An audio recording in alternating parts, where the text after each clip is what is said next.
O que será que acontece de verdade quando a gente lê?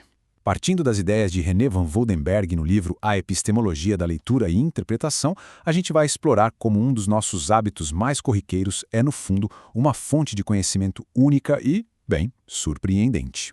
Para começar, vamos pensar na leitura como essa atividade do dia a dia tão comum que a gente nem percebe a profundidade filosófica que se esconde nela.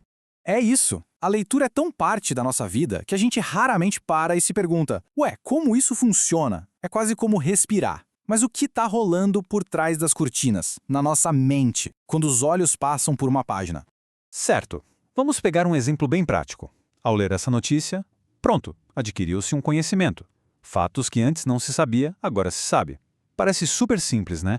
Mas o processo por trás disso é o que fascina. E essa é a grande questão aqui. Como é que esses símbolos, essas manchinhas de tinta no papel, se transformam em fatos, em experiências e até em habilidades dentro da gente? Existe todo um mistério nesse processo que parece tão banal. Para entender isso, a gente precisa dar uma olhada em como a filosofia organiza as fontes do conhecimento e, mais importante, por que a leitura parece não se encaixar direito em nenhuma das gavetas tradicionais.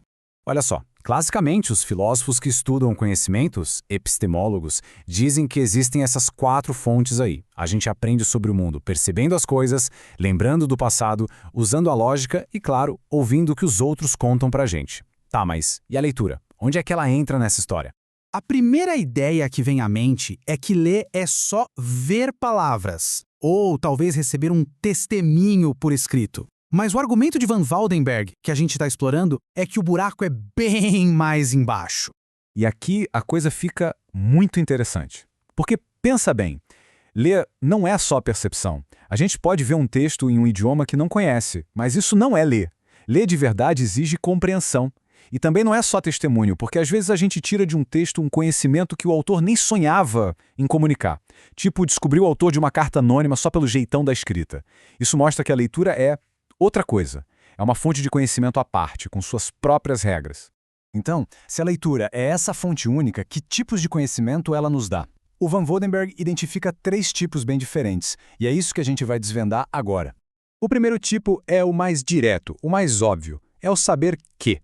É o conhecimento de fatos. Quando se lê que a Terra gira em torno do Sol, o que se ganha é conhecimento proposicional. Simples assim. Voltando para o nosso exemplo das abelhas. Cada pedacinho de informação que a gente tira dali, que teve uma contagem, que foi a segunda, que a abelha sentem frio, é um tijolinho de conhecimento proposicional que a gente construiu só com o ato de ler. Agora o segundo tipo. Esse é mais sutil e talvez até mais poderoso. É aquele conhecimento que nos dá uma sensação, uma experiência por tabela. É o saber como é passar por alguma coisa, mesmo sem nunca ter passado de fato. E este exemplo aqui é perfeito. Quem lê esse livro não viveu a vida da Tess, claro, mas a leitura nos dá acesso a uma versão daquela experiência. A ficção, nesse caso, vira uma espécie de portal para a gente se familiarizar com outras realidades, com outros sentimentos. É incrível. E o terceiro tipo é o conhecimento prático, o saber fazer. É aquele tipo de saber que se transforma diretamente numa ação, numa habilidade. A gente faz isso o tempo todo, né? Pega um manual de instruções, segue uma receita, usa um guia. Tudo isso é texto que transfere diretamente um saber fazer. A leitura se torna a ponte entre não saber como fazer algo e, de repente, saber fazer. E esse ponto aqui é muito bom. Alguns filósofos dizem que não dá para aprender habilidades complexas só lendo. Mas o autor argumenta que isso é olhar só para os exemplos mais difíceis, ignorando as milhares de coisas práticas que a gente aprende com textos todos os santos dias. Agora vamos um passo além, porque depois do ato de ler, vem uma camada mais complexa ainda, a interpretação. E para o autor, interpretar também é uma forma de obter conhecimento. Interpretar não é só decifrar as palavras, é buscar significados mais profundos, é fazer conexões, é entender as entrelinhas. É um processo ativo que também nos leva a verdades e a novas compreensões. Não precisa decorar todas essas teorias, claro. Mas, só de passar o olho, a gente vê a variedade de abordagens. Tem gente que busca um significado oculto, como na teoria alegórica, outros analisam o texto por uma lente específica, como a marxista ou a freudiana. Cada uma dessas é uma ferramenta diferente para extrair um tipo de conhecimento diferente de um texto. A interpretação não é nada passiva, é um trabalho ativo de produção de saber. Tá, Mas, no fim das contas, por que essa discussão toda importa? O que muda na prática quando a gente passa a ver a leitura dessa forma? Muda tudo, porque isso eleva o status da leitura. Ela deixa de ser só um jeito de receber informação e passa a ser, ela mesma, um ato poderoso de adquirir conhecimento.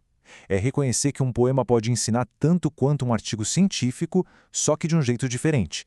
E essa citação é uau, porque nos leva lá para a Grécia Antiga.